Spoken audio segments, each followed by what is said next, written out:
इस बीच उद्योगपति अनिल गोयल की कंपनी वेदांता के खिलाफ अमेरिकी शॉर्ट सेलर वाइसरॉय रिसर्च ने मोर्चा खोल दिया है। अपनी रिपोर्ट में वाइसरॉय रिसर्च ने वेदांता ग्रुप की कंपनी वेदांता रिसोर्सेज को पैरासाइट और फाइनेंशियल ज़ॉम्बी बताया है। साथ में ग्रुप की दूसरी कंपनी वेदांता लिमिटेड को डाइंग होस्ट कहा है। इस रिपोर्ट के बाद वेदांता के शेयरों में लगातार दूसरे दिन गिरावट देखने को मिल रही है। सर, वाइसरॉय की रिपोर्ट में आरोप काफ़ी गंभीर लगाए गए हैं, क्या कुछ खास बातें रही हैं इसमें? बेहद सनसनीखेज रिपोर्ट है विपुल। ये वायसराय की, मतलब अगर आप इससे पहले एक शॉर्ट सेलर फर्म की रिपोर्ट देखें हिंडनबर्ग की, उसकी तुलना में रिपोर्ट ज़्यादा गंभीर और ज़्यादा सनसनीखेज है। वायसराय की रिपोर्ट के हम मुख्य बिंदु आपको एक एक करके बताते हैं, जानना ज़रूरी है क्योंकि वेदांता बड़ी कंपनी है और इसका असर में बाजार में सेंटीमेंट पर दिखाई देता है।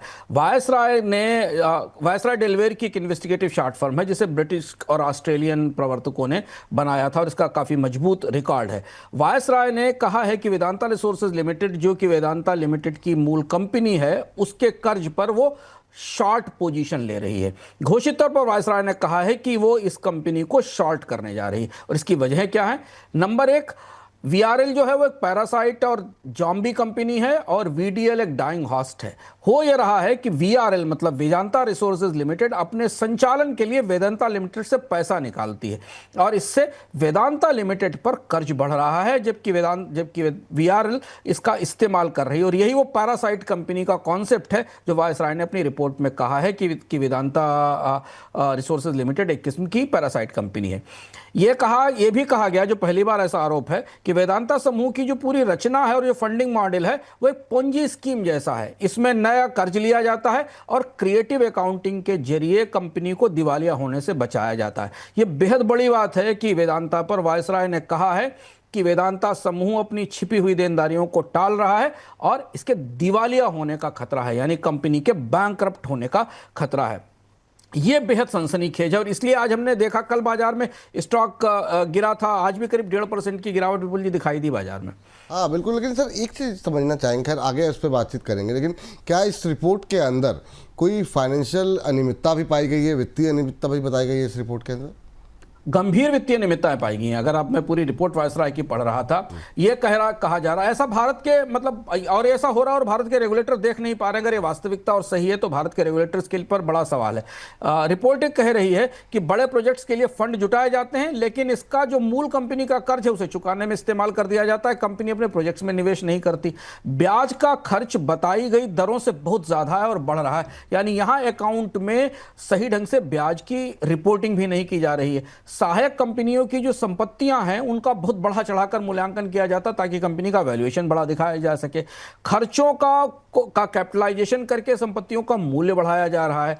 सबसे महत्वपूर्ण बात है, और ये बात ऑडिटर्स पर सवाल उठाती है, जो बात उसने कही भी है वायसराय ने, कि वेदांता के ऑडिटर्स की भूमिका संदिग्ध है, कॉर्पोरेट गवर्नेंस खराब है और बहुत भारी देनदारियों को ऑफ बैलेंस शीट कर दिया गया है, यानी बैलेंस शीट से बाहर रखा गया है। तो ये बेहद बड़े गंभीर आरोप हैं। इसके अलावा डीमर्जर को भी आलोचना की गई और कहा गया है कि अलग अलग सूचीबद्ध कंपनियों में बांटने की योजना है कि दिवालियेपन से बचाने की कोशिश है। हालांकि वेदांता ने इसका खंडन किया है।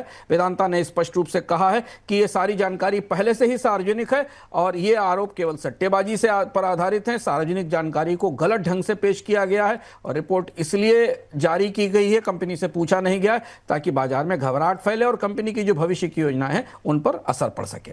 जी सर, लेकिन क्रेडिबिलिटी क्या है वायसराय की, कि उसकी कोई ऐसी मतलब क्रेडिबिलिटी है जिस पर भरोसा किया जा सके? वायसराय मजबूत शॉर्ट सेलिंग मार्केट की बड़ी फर्म कंपनी है और वायसराय के पुराने शिकार बड़े शिकार रहे हैं और इसलिए अमेरिका की शॉर्ट सेलर फर्मों के इतिहास में से बड़ी ताकत माना जाता है। देखिए, हम आपकी स्क्रीन पर दिखा रहे हैं वायसराय रिसर्च के पुराने शिकार। 2017 में स्टाइनहॉफ इंटरनेशनल थी। वायसराय ने स्टाइनहॉफ की जांच में बड़ी अकाउंटिंग फ्रॉड पाई थी। शेयर 90% से ज़्यादा गिरा था और इस मामले ने वायसराय की एज एक्टिविस्ट शॉर्ट सेलिंग के तौर पर साख स्थापित की थी। अमेरिका में एक्टिविस्ट शॉर्ट सेलर्स को, जो कि किसी कंपनी के प्रबंधन में खामियां सामने उभार कर लाते हैं और उसके बाद शॉर्ट सेलिंग करते हैं, इसकी इजाजत है, जैसा हिंडनबर्ग ने अडानी समूह के साथ किया था। वायरकार्ड दूसरी कंपनी थी। हाल का ही मामला 2018 से 2020 के बीच का है। वायरकार्ड पर कई रिपोर्ट्स वायसराय ने प्रकाशित की। अकाउंटिंग की, कॉर्पोरेट गवर्नेंस की समस्याएं सामने लाया गया।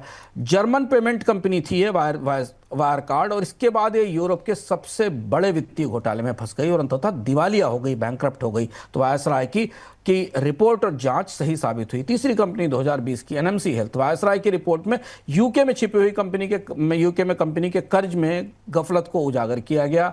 इसे नियामक की जांच हुई और वायसराय के कई आरोपों की इस मामले में पुष्टि हुई थी।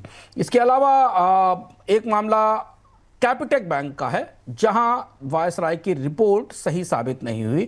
वायसराय ने दक्षिण अफ्रीका के इस बैंक पर कर्ज और धोखाधड़ी का आरोप लगाया था। शेयर की कीमत में भारी गिरावट आई, रेगुलेटरी इंक्वायरी हुई, लेकिन दक्षिण अफ्रीका की जो फाइनेंशियल सर्विसेज रेगुलेटरी अथॉरिटी है, उसने वायसराय के बयानों पर जुर्माना लगाया। इसके अलावा करीब और 8-9 कंपनियां हैं जिन पर वायसराय ने अलग अलग अपनी इसी तरीके की रिपोर्ट दी है, जो वेदांता पर दी है। एक सर लास्ट क्वेश्चन मेरा इस पर ये रहेगा कि मतलब क्या हिंडनबर्ग की रिपोर्ट के बाद अदानी के समूह में जो रिकवरी आई वो एक वजह रही कि मतलब कल हमने देखा कि गिरावट तो आई, लेकिन उसके बाद से रिकवरी आखिरी के में देखने को मिली। आज बाजार में गिरावट देखने को मिली, ऐसे में आधे % के आसपास की क्लोजिंग के साथ बंद हुआ। यहाँ पर भी लोअर लेवल से रिकवरी आ गई। तो जहाँ पे इतनी कॉर्पोरेट गवर्नेंस को लेकर के कोई छोटी भी खबर आती है तो शेयरों में बुरी काफ़ी ज़्यादा पिटाई होती है। यहाँ पर ये जो बार बार रिकवरी आ रही है, तो क्या गंभीरता से नहीं ले रहा है बाजार, या फिर क्या वजह, आप क्या मान रहे हैं कि क्या कारण हो सकता है इसका?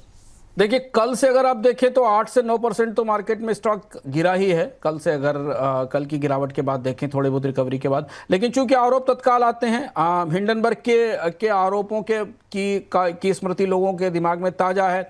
कंपनी खंडन करती है, इसकी प्रतिक्रिया देती है। भारतीय रेगुलेटर्स इस पर सक्रिय होते हैं कि नहीं, इस पर निगाहें रहती हैं। लेकिन आरोप ने तत्काल मार्केट का सेंटीमेंट और कंपनी के सेंटीमेंट को खराब तो किया है। दूसरा, जानकारियां तो कंपनी के अकाउंट से ही और डेटा से ही निकली है, फैक्ट से ही निकली, जैसा वेदांता ने अपने खंडन में भी कहा है कि सार्वजनिक तौर पर ये दी गई जानकारियां हैं।